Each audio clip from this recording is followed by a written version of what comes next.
Namibische meisje. Ik denk dat ze dan. Ja? Hoe is jouw Duits? Kan ze Zij kan Duits praten, ja. Ik heb nog nooit met haar Duits gepraat.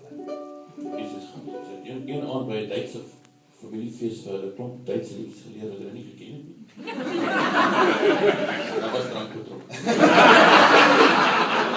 Wat mij laat denken aan een bepaald interview wat ik met Dick Bota ooit gelezen heb, zo van, dat is ook nog altijd die 70's kak aangejaagd. Ja, en Pik heeft nog wel een reputatie gehad en toen was daar iets met vrouwenzet gebeurd. En zijn antwoord was, ons was jong, ons was dronk en daar was vrouwens betrokken, ons is jammer.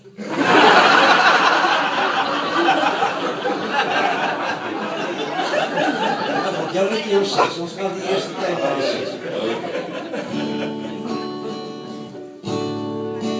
Reis weer die woestijn, verdwijn ons tranen, die zand. Op een gravelpad naar die zee, zoek ik die unicornse strand. Daar's een roos in elke dorp, en een leer in elke veerverhaal.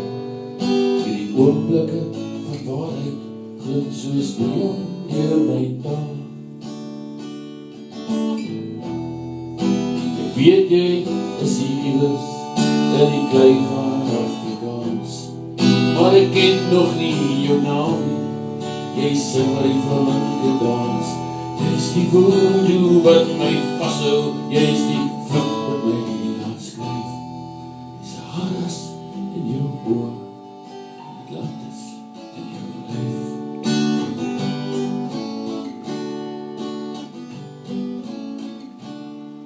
Ek sien die buitenlijne van jou skip, ek lees die kaart so draai.